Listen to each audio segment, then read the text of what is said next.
Bonjour les amis, comment vous allez? J'espère que vous allez bien. Bon, ça fait un bon moment là. Bon, aujourd'hui, durant ces deux semaines-là, j'étais un peu occupé par les cours avec un peu d'examen là. Donc, du coup, on ne pouvait pas faire assez de vidéos. Donc, on va revenir et continuer. Je pense, je vous avais promis qu'on va continuer avec ce qui concerne les entretiens. S'il y a, je ne sais pas s'il y a des gens qui ont déjà commencé des entretiens ou pas. Donc, en tout cas, aujourd'hui, on va parler assez de choses quand même sur les entretiens. Donc, s'il vous plaît, écoutez. Donc, les entretiens, ça concerne tout le monde. Que ce soit vous faites, comment dirais-je, faites Campus France ou faites autre chose. Mais sachez que quand vous aurez besoin de travail en entreprise, vraiment, vous avez besoin d'un entretien pédagogique s'il s'agit de Campus France, un entretien d'embauche s'il s'agit d'un stage ou bien d'un emploi. Donc, les gars, de grâce, préparez bien vos entretiens. Donc, aujourd'hui, on va parler de tout ce qui concerne les entretiens Campus France. Et des entretiens Campus France également, il y a certaines questions qui concernent également les entretiens d'embauche, que ce soit en stage ou bien dans un emploi, donc en CDI, CDD, donc ça dépend donc de ce que vous cherchez.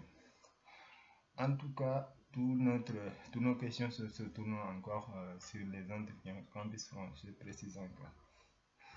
Avant de commencer, ou bien d'ouvrir la série de questions, ou bien les questions qui reviennent toujours, on va revenir d'abord sur deux points que pas mal d'étudiants confondent alors que ce n'est pas du tout la même chose. Donc, le projet d'études et le projet professionnel. Quelle est la différence entre ces deux points? Donc, d'abord, le projet d'études, puisque vous allez passer votre projet d'études avant d'avoir, bien vrai que vous avez les deux en tête, mais en tout cas, vous allez réaliser un projet suivi d'un autre avant d'atteindre l'autre. Donc, c'est ça. En fait, votre projet d'études, un projet, c'est un ensemble d'étapes que vous allez échelonner afin d'aboutir à votre projet, afin d'avoir ce que vous voulez, ce que comment dirais-je, vous cherchez. En tout cas, euh, le projet d'études, c'est l'ensemble des échelons que vous allez suivre afin d'avoir votre choix, votre objectif afin d'atteindre votre objectif. C'est exactement ça. Donc, par exemple, je donne un exemple, j'ai l'habitude. Donc, l'exemple, c'est quoi? C'est-à-dire, par exemple, l'étudiant qui fait informatique, par exemple, il a dans en première année, il fait, par exemple, maths, physique, informatique. Son projet, dans sa tête, il veut faire vraiment de l'informatique. C'est ça son projet d'études. Maintenant, dans l'informatique, il y a plusieurs secteurs, sous-secteurs. Maintenant, il va dire que moi, je veux faire de l'informatique, mais c'est pas de l'informatique générale. Je vais faire une fois, comment dirais-je, une fois que j'ai ma licence, je vais me spécialiser dans le web science, dans le robotisme, ainsi de suite, dans les logiciels, et dans l'automatisme. Il y a beaucoup de sciences, en tout cas en informatique. Donc, dans le dépannage, en tout cas, il y a beaucoup de choses. C'est ça ton projet d'études. C'est ça que vous voulez faire. Donc, maintenant, celui qui fait Campus France, qui a déjà présenté sa licence, maintenant, il avait déjà son projet dans son pays d'origine. En quittant son pays d'origine, il veut faire autre chose. C'est-à-dire, il essaie de faire un projet qui sera en continuité avec ce qu'il fait actuellement. C'est ça en fait. Maintenant, le projet professionnel, ça soit cohérent avec votre projet, comment dirais-je, votre projet professionnel, votre projet d'études quand même. Donc, vous ne pouvez pas avoir un projet professionnel qui n'est pas du tout que vous ne pouvez jamais atteindre, c'est-à-dire qu'il n'est pas du tout cohérent avec ce que vous êtes en train d'étudier. Donc vous ne pouvez pas me dire que je fais actuellement de l'informatique, à la société je vais faire l'industrie minière ou bien l'industrie je ne sais pas quoi pour être ingénieur. Non, non, ça c'est pas possible. Pour être juriste, non, non, c'est pas possible. Donc il faut que le projet soit conforme. Donc je pense que ça c'est clair. Donc les questions, il y a 5 à 6 questions qui reviennent chaque fois. La première question c'est la présentation. Comment se présenter? Une fois à l'espace Campus France, on vous appelle par exemple pour passer votre entretien. Vous êtes maintenant dans la salle. Vous venez, il vous donne place, vous vous asseyez et vous attendez votre tour. Maintenant, dès que votre tour est, comment dirais-je, dès que votre tour est là, maintenant ils vont vous dire, monsieur Terle, c'est votre tour. Maintenant, vous entrez, facilement, vous venez. Bon, avant d'entrer, il y a des choses à faire. La porte est fermée, vous tapez la porte. On vous dit entrez, vous entrez. Si la porte n'est pas fermée, il y a quelque chose à faire. Vous n'allez pas venir rentrer directement, non. Vous allez venir jusqu'à la porte, comment dirais-je, vous restez à la porte jusqu'à ce que votre assistant vous invite quand même. Quand il vous invite, maintenant là, vous allez entrer et puis il reste maintenant la manière de s'asseoir. On va s'asseoir également. Donc là également, il faut demander, attendre qu'on vous invite. Sinon, vous demandez la permission de s'asseoir. Tout ça, c'est des choses qui reviennent à chaque fois dans les entretiens, quel que soit l'entretien que vous faites. Deuxième, la première question, c'est la présentation. La présentation, c'est ce que vous avez fait dans votre projet, dans votre lettre de motivation. Vous avez pris au moins 2 à 3 lignes pour se présenter, pour dire, résumer, dire qui vous êtes et résumer votre parcours, ainsi de suite. C'est ça en fait la présentation. Par exemple, je suis Ibra, j'ai 20 ans, je suis étudiant en master tel. J'ai eu mon bac en telle année avec, si vous avez la mention, vous précisez, avec la mention telle. Si vous n'avez pas, il ne faut jamais entrer dans ces détails. Si vous n'avez pas la mention, il ne faut jamais entrer. Vous dites que j'ai eu mon bac en telle année, bon, vous passez. Et puis en telle année, j'ai eu ma licence. Si c'était une licence pro, vous dites une licence pro. Si c'était un BTS, vous dites BTS. Si c'était un DUT, vous dites DUT. Donc après, vous résumez comme ça votre parcours. Comme ça, le professionnel, l'assistant qui est devant vous, il pourra vraiment concevoir vraiment ce que vous dites, ce que vous allez, les questions que vous allez répondre par rapport à votre présentation. Attention là donc. Ce qui suit, c'est, comment dirais-je, la motivation. Qu'est-ce qui vous motive à prendre, comment dirais-je, il y a également, avant la motivation, il y a des notes qui reviennent. Parfois, parce que eux, ils ont déjà vos relevés de notes, ils vont vous demander, par exemple, vous avez telle note. Vous avez en mathématiques une note de 5 dans l'année, pendant quelle année, je ne sais pas. Donc, pourquoi vous justifiez, pourquoi vous avez eu cette note-là. Il faut savoir la manière de dire la vérité et ne pas dire des mensonges. Donc, c'est-à-dire que peut-être vous avez eu cette note-là parce que vous étiez malade, ou bien parce que comment dirais-je, vous avez, un souci pendant cette année-là, des raisons pour lesquelles vous ne pouvez pas se concentrer, vous ne pouvez pas bien se concentrer. Maintenant, vous appelez l'année suivante, vous allez donner un exemple de l'année suivante pour dire que, convaincre votre entretien pour lui dire que, par exemple, dans l'année telle, si c'était l'année 2015, vous l'avez dit, dans l'année 2016, j'avais eu une note de 15 peut-être. Donc, tu vois que je n'étais pas nul, mais c'est juste des soucis, des problèmes comme ça, sociaux. Donc, c'est des trucs comme ça, en tout cas, pour justifier. Après le redoublement, ou bien comment dirais-je, si vous avez redoublé également, vous justifiez. C'est une question qui peut revenir. Si vous avez fait, comment dirais-je, rétrogradation également, c'est-à-dire pour des gens qui sont en master et qui demandent la licence. Donc en master 2 et qui veulent demander la licence, vous rétrogradez, vous allez justifier pourquoi vous faites.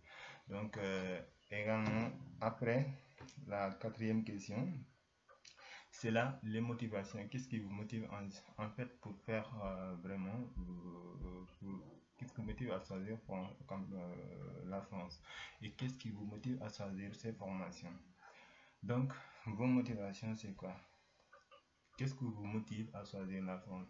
Déjà, si vous êtes, par exemple, des colonies comme des pays comme le Sénégal, la Mauritanie, le Mali, je ne sais pas, l'Algérie, comme le Maroc, parce que en général ces pays-là ils parlent le français, donc ils peuvent justifier comment dirais-je, le rapprochement de langue, c'est-à-dire déjà vous avez la langue française, donc vous aurez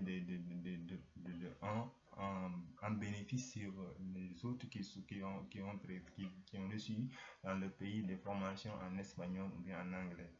Donc, il y a également ce que vous pouvez ajouter, c'est le rapprochement culturel.